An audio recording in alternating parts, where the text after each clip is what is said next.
Und was für Gläser soll man niemals Wasser nennen heute? Ich denke, ein Glas ist doch dem Wasser nennen. Und volle Gläser ist bitte nicht Wasser nennen heute, wenn sie dann überschillen. Das ist logisch, ja? Aber wenn wir hier nicht über Gläser reden, bloß, sondern über Personen, was für uns Leben ist, eine Oase nicht für Gläser, sondern für uns Leben. Und was für Menschen halt dort nicht wieder allerhand Lehren anbringen. Oder allerhand neue Konzepte sagen, oder dass sie was selber von der Bibel lehren. Menschen, die voll sind, das halt nicht. Einige Menschen sind so voll, die vor der Tür, die haben nicht nennen. Das bleibt einfach, das Schild immer ewig. Nicht im Gelten, sondern um das am Nord zu merken, um die Sache komplizierter zu merken. Das gibt viele Menschen, die sind so voll von der Vergangenheit, von negativen Sachen von der Vergangenheit, wo einfach nicht nie nennen kann. Der hat Jahre mit der selben Sache gekämpft, aber der hat niemals verzeihen liet. Der hat immer eins, wo was gebungen, na ja, ich habe ihm das versagt, aber ich werde das niemals verjäten. Das ist nicht der verjäten, manche Sachen, bloß das kann eins von, das kann utheilen. Und du kannst daran denken, dass das nicht mehr mein Problem, was ich mir weiter angetan habe, das habe ich ab Jesus Christus geschmissen. Ich glaube an den Dollar an mich. Das gibt Menschen, die glauben viel Dollar an sich selbst als Jesus Christus. Jesus Christus ist ein kleiner Scheikbengel, der wird mir halb bei uns von Luther. Aber währenddessen, dort, was er mir angetan hat, dort, wo ich noch wieder abnehme, ich will damit fertig werden, ich will damit leben, ich will dort hier alles hart merken am Leben, wenn es mich zu viel Ungerechtigkeit behandelt hat. Da sage ich, nee, das wird nicht richtig.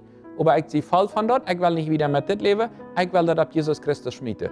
Die Bibel sagt uns in Epheser Kapitel 4, Vers 31 und 32, wird nicht mehr besser und grimmig und zornig über einer dem anderen, verzerrend Leiber.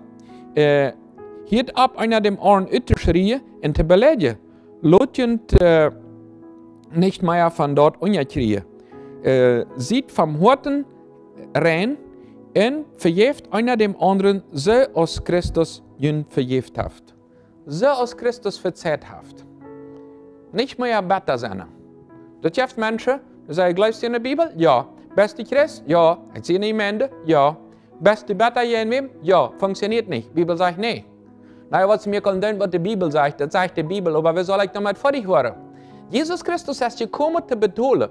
Und sie sagen, ich kann nicht verzeihen, das kann nur Gott, das macht Gott die verzeihen. Wer sie eingekommen zum Verzeihen. Ganz klar, so ist Jesus Christus die verzeiht, so sollst du andere verzeihen, so soll ich verzeihen. Und das ist eine von den höchsten Abgaben im Leben. In der Ehe zum Beispiel ist nicht bloß dort zum Lehren gleichlich zu sein, sondern zum Lehren dem anderen zu verzeihen und Lehren zu leben. Leben da, wo mir das auch nicht mal passt im Leben. Leben da, wo ich mit eins von Lehren, Gott wird mich fällen, wenn es das anmählich, den kann ich nicht mehr uthüllen, diesen Mensch. Das sind eine Menschen, die so geschäufelt ist, kann ich nicht mehr uthüllen.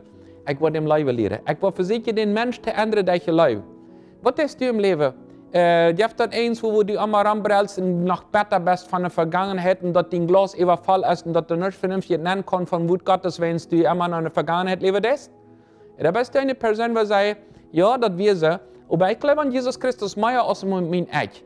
Und deswegen all das, was ich nicht vor dich war, was die Menschen mir angetan haben, was am Leben schief gerannt ist in meinem Leben, das war ich ihm und übergeben, der damit weit am zu gehen.